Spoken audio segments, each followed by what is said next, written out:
Hi everyone, meteorologist JD Rudd here on this Labor Day weekend, on this Sunday, middle of the holiday weekend. Again, we'll keep things a little short today, talking about a few different items you can see there in the bigger part of the picture. We'll talk about the heat and the humidity and the wind coming back, especially for Labor Day Monday. Hang on to those paper plates out there. Also tracking the next chance of rain, made some new notes for today. We'll talk about that and a special note about yours truly. Ooh, what could it be? Stick around and I'll tell you before we get to the end of this video.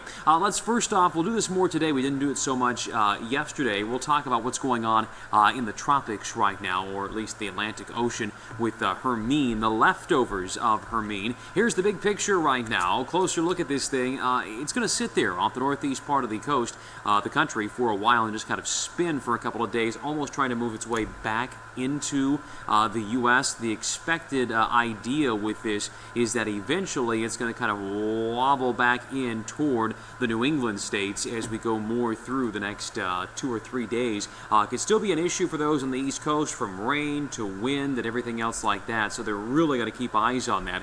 There's actually a cruise ship out in the ocean which is registering wind off this storm system, so that's got to be quite interesting too. Here's the wind setup right now, and is typical with these things. I'm going to adjust this view a little bit. You can kind of see where the higher winds are in this. Take a look. Right in through here, higher wind gusts, the little tighter packing of the lines, and the faster movement in through there as well. So usually it's on that southern edge, that northeastern part, you really get that rapid pull into the storm system. So again, something to keep eyes on there. Also, out of courtesy, let's go across to the Pacific Ocean, bounce our way over there, and take a look at Hurricane Lester, which is now passed by the Hawaiian Islands. I'm going to back this thing up about 24 hours here.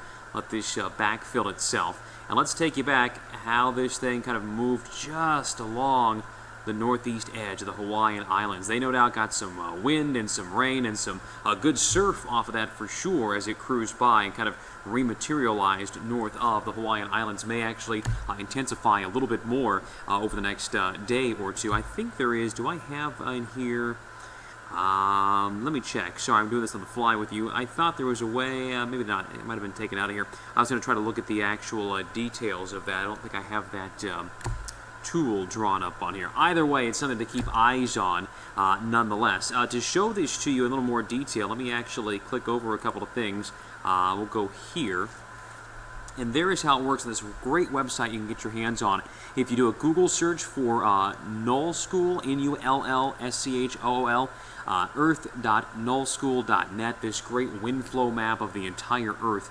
There you can see that is obviously Hermine out there on the East Coast doing its little spinny, winny, and then if we jog our way over to the Pacific, there are the Hawaiian Islands, and if it loads itself up, there is what's left of Lester in that area there. To touch base really quickly on Hermine again, I know I'm bouncing back and forth on you. If you look at the latest outlook here from the Hurricane Center, they are expecting this to become a hurricane again. Let me adjust this map over for you. They expect this, you see these H's in there, for it to become a hurricane again as we go into Monday evening into early Tuesday morning, then kind of go back down to a tropical storm as we go more toward the middle to second half of the week. So still going to cause some issues for those folks. What about for us back here at home? What's going to happen? Here's kind of the overall thought as the insects buzz around in the studio today.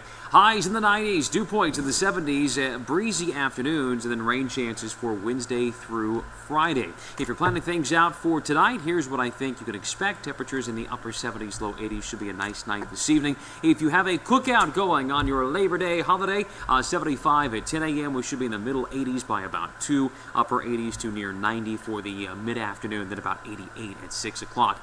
Good day for the pool. It will be a little bit windy. We're talking a south wind around 15 to 25 miles an hour, and those dew points going up into the 70s, so it's going to be muggy for a couple of days. We've been spoiled the last few with dew points in the 50s and the very low 60s. A big jump is coming for tomorrow, and as you can see, it's going to stay with us throughout most of the week ahead. Let's look at that in a little more detail. Bounce you back over here. These are the temperatures expected over the next couple of days, and this gives you that idea of the heat building back in. This would be for Monday afternoon.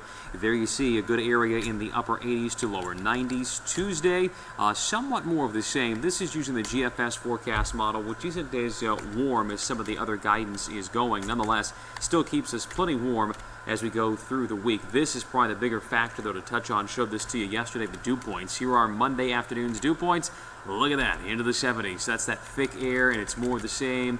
There's Tuesday afternoon. Let's fast forward this to Wednesday afternoon, low to mid-70s. So, yeah, it's going to be muggy the next couple of days, to say the least. What about rain chances exactly? Here's kind of how I see things taking shape for us.